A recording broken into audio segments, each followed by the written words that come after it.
Elena Morales's hands trembled as she scrubbed the polished marble floors of the luxurious Reina Cristina Hotel. The early morning silence hung over the grand lobby like a veil. The only sounds were the soft hum of fluorescent lights and the distant rustling from the kitchen. Elena kept her eyes down, her heart beat fast beneath her faded uniform. Suddenly, a sharp voice shattered the silence like breaking glass. "Please! Someone help!" A woman in the lobby screamed in panic. Elena froze, her breath caught in her throat. There was no manager in sight. The silence that followed became tense. Then Elena looked up. The elegant woman's face was contorted with worry. Something shifted inside Elena. She stepped forward and spoke in flawless, reassuring French. "I can help you, madam." The room fell still. Heads turned. Shock registered on their faces. Elena's cheeks flushed crimson. Maids weren't supposed to speak to guests, especially not in foreign languages. From the shadows, the hotel owner emerged, Sebastian Collis, a man known more for his stern silence than his presence. His eyes locked onto Elena. Her heart pounded harder. She had just ruined everything. He took a step forward. His voice was quiet but firm. "You're coming to my office." Elena followed him. Their footsteps echoed down the marble corridors. Her palms were slick, and she clutched her rag like a lifeline. The tension between them was thick as they walked through a narrow hallway leading to a private office. He opened the door without a word. Inside, everything was sterile and formal. A glass desk, leather chairs, and a wall of windows overlooking the awakening city. He gestured for her to sit, then gently closed the door behind him. For a moment, he just looked at her. "You speak French?" he asked. His voice held surprise, perhaps even disbelief. Elena nodded, her voice shaking. "Yes, sir. I only wanted to help. I was afraid." "How many languages do you speak?" he asked. She hesitated. 9. His eyebrows rose. The silence deepened. 9, he repeated. Now her voice was steadier, touched with quiet pride. "Yes. French, Italian, German, Arabic and others." She sat with her hands folded. "No one here ever knew that?" he asked. "No one ever asked," she replied. "I try to stay invisible. Not to get in the way. It's the rule." Behind him, the assistant manager appeared, arms crossed. "It's not about skill," he said sharply. "It's about the system. Maids don't speak to guests. It disrupts order." Elena met his gaze. "Maybe the system needs to be disrupted," she answered calmly. Mr. Collis raised a hand to quiet them. His voice was low and thoughtful. "That's enough. I want to know more about you." Later that same day, Elena sat beneath the cold glow of fluorescent lights in a small office far from the hotel's grandeur. The ticking clock on the wall felt like a judge counting the second. Across from her, Sebastian Collis leaned his elbows on the desk and looked directly into her eyes, not with suspicion, but with curiosity. "Tell me," he said, softer now, "how does a housekeeper learn 9 languages?" Elena gazed out the window for a moment. The city's noise didn't reach this room. "I studied whenever I could," she said quietly. "At night after work, during lunch break. It kept my mind alive. Helped me remember who I was before everything changed." "Changed how?" he asked gently. She sighed. "My parents died years ago. Since then, I've been raising my 2 younger brothers alone. I work nights so I can help them with school during the day." A pause hung between them. His stern expression softened. "That's a lot." "I have no choice," she whispered. "But sometimes it feels like no one even sees me here. Like I'm just part of the furniture. Something not to be touched. Something invisible." She clenched her jaw and added softly. "To me you are no longer invisible," he said. "But be careful. Others may see your strength as a threat." The words spread quickly. The next morning, tension among the staff became more palpable. Whispers followed Elena into the break room. People avoided her gaze. Voices fell silent. "I heard she was in his office," one maid whispered. "She's not even trained for anything else," said another with a mocking tone. "Why is she being singled out? She probably thinks she's better than us now." Elena heard it all but said nothing. She held her posture straight, her chin high. She would not hide beneath their judgment. She knew who she was. Her worth didn't depend on their approval. That evening, in her modest apartment with chipped paint and uneven floors, she curled up on a worn-out couch beside her younger brother Matteo. An open math book lay between them. "Can you help me with this?" he asked, pointing to a problem. "Of course," she said with a tired smile, setting aside the weight of the day. As they worked through the equations, the phone buzzed on the armrest. A new message lit up the screen, from Sebastian Cullis. "Come to my office tomorrow. We need to discuss your future at the hotel." Her heart skipped a beat. The room seemed to shrink. The silence was deafening. Was this the moment she would finally step out of the shadows, or disappear into them forever? The next morning, Elena took the elevator up to the executive suites, floors she had only seen from a distance, never dared to enter. Everything was different here. The air was still colder. The silence heavier. She was met not with suspicion, but polite smiles from strangers in tailored suits. Then Sebastian Cullis arrived and led her to an elegant glass-walled conference room. What happened next took her breath away. "Ladies and gentlemen," he began, addressing the gathered department heads, "I want to introduce someone whose story you may not know, but whose potential speaks louder than any resume." He turned toward Elena. "This is Elena Morales. She is no longer just a housekeeper. As of today, she is our new international guest coordinator." A wave of shocked whispers swept through the room. Elena's heart pounded.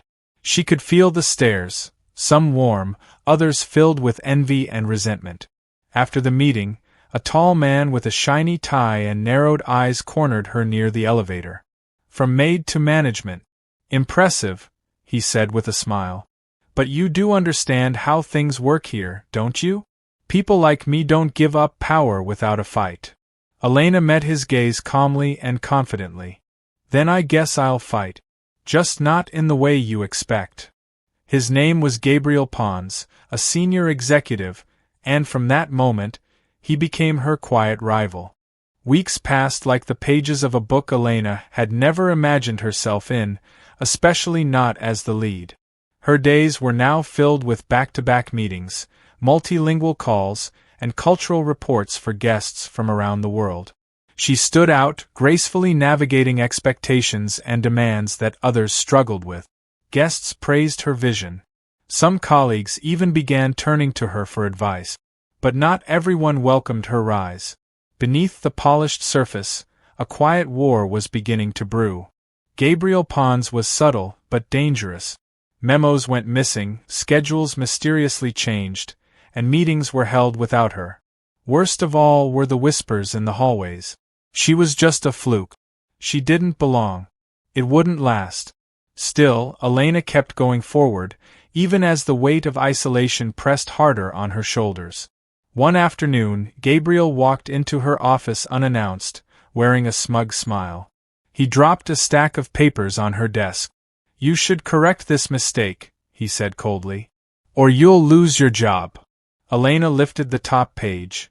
It was a forged internal memo, filled with manipulated data meant to discredit her. Her heart raced, but her hands stayed calm. She opened a drawer, pulled out the real report, and handed it to him. "I've already done it," she said. Behind her, the door opened. Sebastian had entered, having heard everything. His voice sliced through the tension. "Thank you, Elena. This will not go unnoticed." Gabriel's face turned pale. He said nothing, but from that moment the line had been drawn. Things didn't change overnight or loudly. But like a long door slowly opening, a shift began. Elena noticed people looking at her differently, curious eyes, not suspicious ones. Some of the once cold or dismissive colleagues approached her with genuine interest. One even asked for help preparing a multilingual presentation for a BP delegation. It was a small gesture, but to Elena it meant more than applause. Still, the pressure didn't vanish, it just changed form. Every step she took was under a microscope. One mistake could destroy the fragile trust she had built. But she didn't let fear take root. She held her posture straight, her voice calm, and her results indisputable. One evening, Sebastian found her alone in the staff lounge. He carried 2 cups of coffee and offered her one. "They're still talking," he said gently as he sat across from her. Elena didn't flinch. "Let them. I'm no longer invisible." He nodded slowly. A faint smile touched his face. "You belong here, Elena. Don't let anyone convince you otherwise." That evening, as she walked home under Barcelona's streetlights, her reflection in the shop windows was no longer that of a tired cleaner, but of a woman walking toward her story. Gabriel Pons's fall wasn't dramatic, it was precise. Sebastian had launched a quiet investigation after the fake memo incident. The findings were damning. Dozens of fingerprints showed Gabriel had tampered with internal records, manipulated scheduling systems, and spread false rumors to isolate and discredit Elena. He was quietly summoned to the boardroom. Hours later, he left the hotel for good. His access badge was deactivated. His office emptied. No announcements were made, but the staff felt it like a storm breaking. The tension once hidden behind smiles began to dissolve. The next morning, as sunlight poured through the tall lobby windows, Elena stood at the reception desk, not with a mop, not hiding, but in her new uniform. Her badge read, Elena Morales, International Guest Coordinator. Guests greeted her with friendly nods. The staff treated her with quiet respect. The whispers were gone, replaced by looks that said, she earned this. Her phone buzzed. A message from Matteo. You did it. She closed her eyes and smiled. Her fingers brushed the badge on her lapel. For the first time, she wasn't fighting to be seen. She was living like she belonged, and she knew it. In the weeks that followed, a new rhythm settled over Hotel Reina Cristina. Elena moved confidently through its wide halls. She no longer avoided eye contact, she welcomed it. Her ideas were taken seriously. Her presence was expected in executive meetings.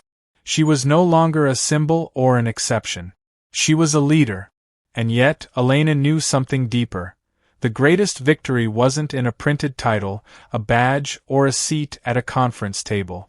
It was something she felt inside, something sabotage, whispers, and doubt could never touch.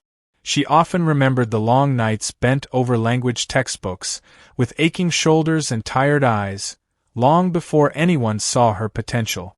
All she had then was persistence, love for her brothers, and a refusal to surrender to the shadows. One rainy evening, she returned to her small apartment. The kitchen still smelled of last night's rice pudding. Matteo and Caleb were arguing over homework again.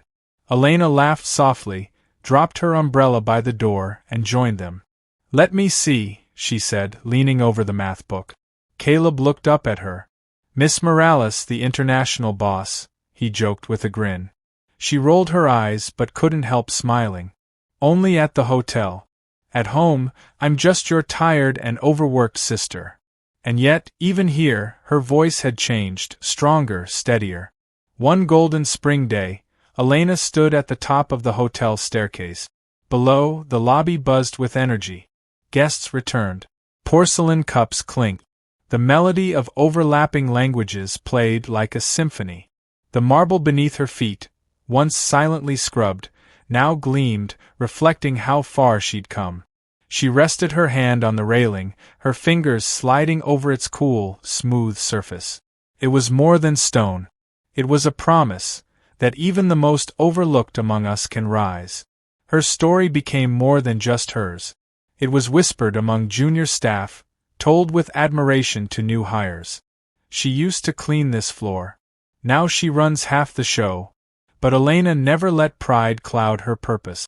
She used her position to support training programs, language workshops, and equal hiring opportunities. She hadn't just walked through a door once closed to her, she held it open for others. The long corridor where whispers once ruled now echoed with her voice, quiet but confident, firm but kind. Because real power isn't about shouting. It's about being heard without needing permission. If Elena Morales' story moved you, subscribe to Quint. Her journey is proof that no matter where you start, your voice, your truth, can change the world. Help us reach more people. Join us, and let's continue sharing the stories that deserve to be heard.